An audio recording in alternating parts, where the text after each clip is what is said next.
Before the world knew her as Queen Elizabeth II, she was simply Lilibet, a quiet, serious little girl born into a royal family that, at the time, never expected her to rule. Born on April 21, 1926, in a modest townhome at 17 Bruton Street in Mayfair, London, Elizabeth Alexandra Mary Windsor entered the world not as a future monarch, but as the daughter of a younger royal, Prince Albert, Duke of York, and his wife, Lady Elizabeth Bowes-Lyon. Her grandfather, King George V, was on the throne, and her uncle Edward, the Prince of Wales, was first in line. She was third in succession, but no one, least of all her, imagined she would ever wear the crown. But history rarely sticks to script. Elizabeth's early years were quiet and sheltered, the life of a princess but not yet one of destiny. She was educated at home, tutored in history, literature, and language. Her mother, warm and protective, ensured she had as normal a childhood as the royal world would allow. Her father, shy, stammering, and deeply devoted to his daughters, was her hero. In 1930, her sister Margaret was born, and the two became inseparable, one reserved and dutiful, the other vivacious and mischievous. They were the picture of balance, raised within the confines of royal protocol, yet full of laughter behind palace walls. Then came the abdication crisis. In 1936, her uncle, King Edward VIII, made a fateful choice. He abdicated the throne to marry Wallis Simpson, an American divorcee. His decision shook the monarchy to its foundations and changed the course of Elizabeth's life forever.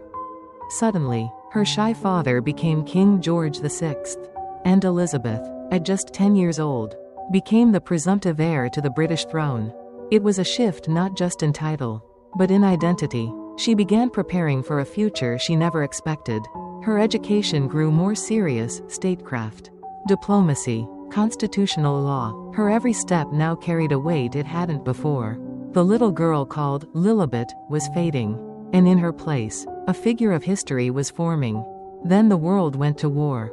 In 1939, World War II engulfed Europe. As bombs fell over London, Elizabeth and Margaret were moved to Windsor Castle for safety. There was talk of sending them abroad, to Canada or Australia, but their mother famously declared, "The children won't go without me. I won't go without the king. And the king will never leave." So they stayed, together. As the war raged on, Elizabeth watched her father carry the weight of a nation in crisis.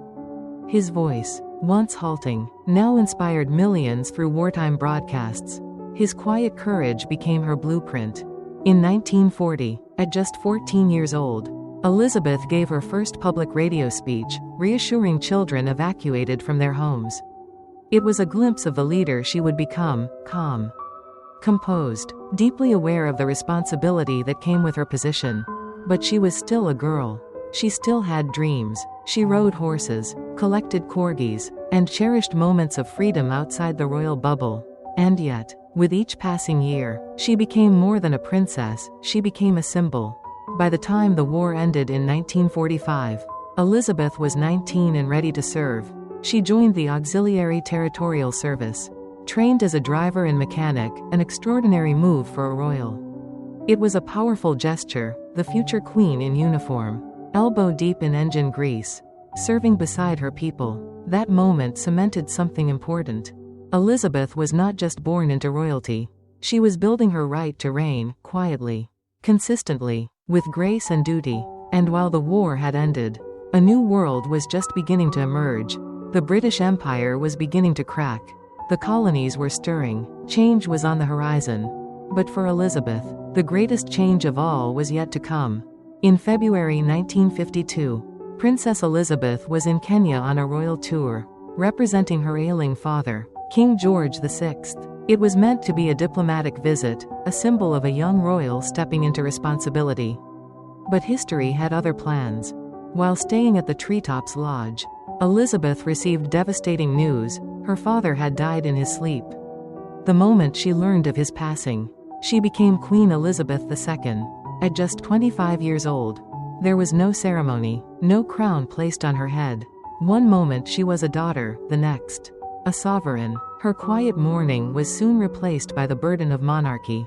Back in London, she was met by grieving citizens and world leaders. Her first duty was to address a nation in shock. She chose the name, Elizabeth, adding simply the letter R for Regina, Latin for Queen. Her reign had begun. The official coronation took place on June 2, 1953, and was the first ever broadcast live on television. Over 20 million Britons watched, along with millions more around the world.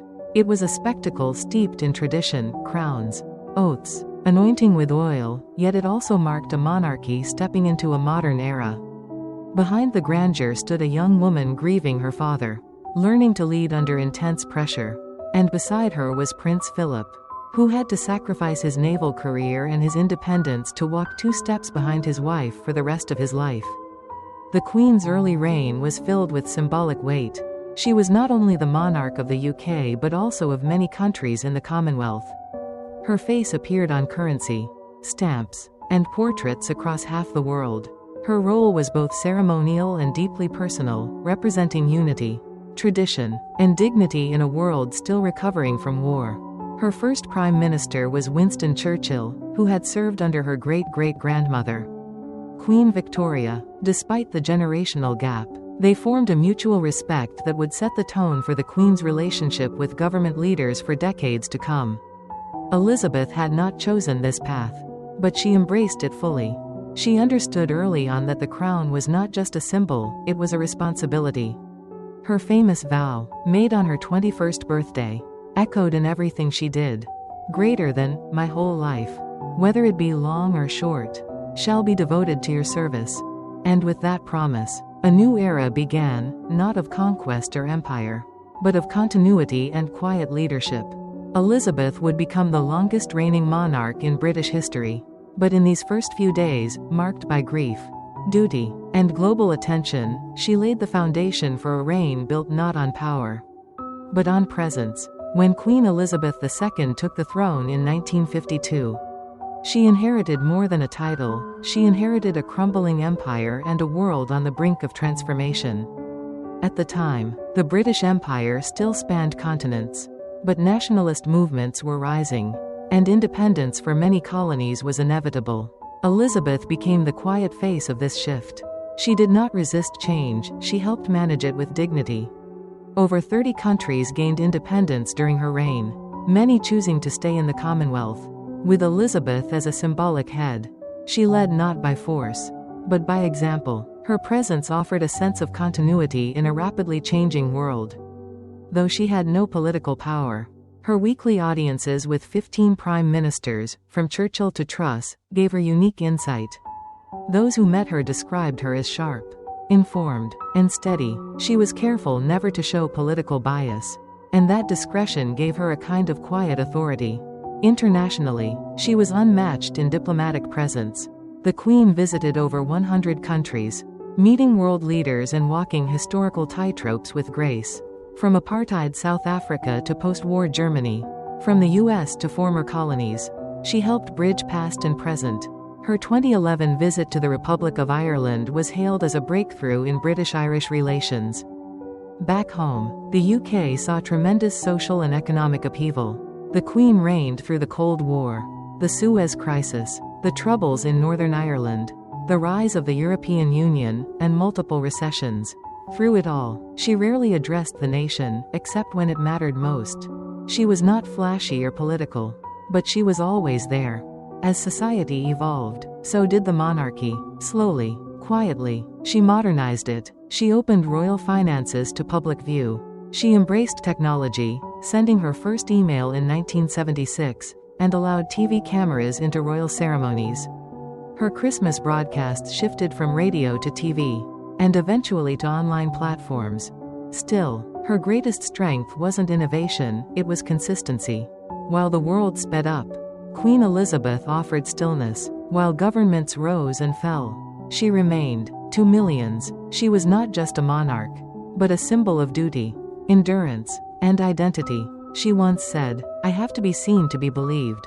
And so, she showed up at state dinners, parades, hospital visits, and memorials, always with her signature wave, handbag, and calm smile. In an era when leaders often sought attention, Elizabeth remained grounded in service. She reigned with quiet strength, not seeking to shape history, but to withstand it, and in doing so, she became a pillar of stability for over 7 decades. Behind the royal protocol and polished public appearances, Queen Elizabeth II faced some of her greatest trials not on the world stage, but within her own family. The 1980s and 1990s brought unprecedented turbulence to the House of Windsor. As public attitudes shifted and the media grew more aggressive, the monarchy, once seen as untouchable, became the subject of intense scrutiny. At the center of much of that attention was Princess Diana. When Diana married Prince Charles in 1981, the world saw it as a fairy tale. But the reality was far more painful. Charles never fully let go of his long-standing relationship with Camilla Parker Bowles. Diana, young and emotionally fragile, found herself trapped in a marriage without love. The union began to fall apart, and in the glare of the global spotlight, the Queen, who valued discretion above all, struggled with how to handle the very public unraveling. In 1992, what Elizabeth would later call her annus horribilis, 3 of her children saw their marriages collapse, including Charles and Diana. That same year, Windsor Castle suffered a devastating fire. The monarchy appeared to be in free fall. But the most heart-wrenching moment came in 1997, when Diana died in a car crash in Paris. The Queen was at Balmoral Castle with William and Harry, shielding them from the public and press. But in London, a wave of grief and anger swept through the nation. People demanded a response from the monarch. For days, the Queen remained silent, adhering to her deep sense of privacy and duty as a grandmother. But the silence was misread as coldness. Facing a rare wave of public criticism, Elizabeth returned to London and delivered a live televised address. As your Queen, and as a grandmother. It was brief, but heartfelt, and for many, it was enough. The monarchy weathered the storm. Trust was shaken, but not broken. In the years that followed, the Queen worked quietly to modernize the institution. She allowed greater access to the royal family, opened the palace finances to public view, and gradually transferred more responsibility to the younger generation, especially William and Catherine. Still, challenges remained. Prince Andrew's scandal involving Jeffrey Epstein damaged the royal brand. Harry and Meghan's exit from royal duties, and their explosive interview with Oprah, sparked global debates about race, tradition, and generational divide. Through it all, the Queen stayed true to her nature. She did not comment, did not retaliate, and never complained. She remained the silent center of the storm, a figure of restraint in a world that demands reaction. It wasn't detachment, it was discipline. Over the years, she made sacrifices most would never understand, giving up privacy, enduring public judgment, and carrying the monarchy through its most difficult family crises. But she never wavered, and because she held firm, the crown did too. Queen Elizabeth II never expected to rule. Her path to the throne was shaped not by ambition, but by history. And yet, she reigned longer than any monarch in British history, not through force or flamboyance, but through quiet endurance. Her final years reflected the grace and restraint that defined her entire life. In 2021, she lost her husband, Prince Philip, her closest companion for 73 years.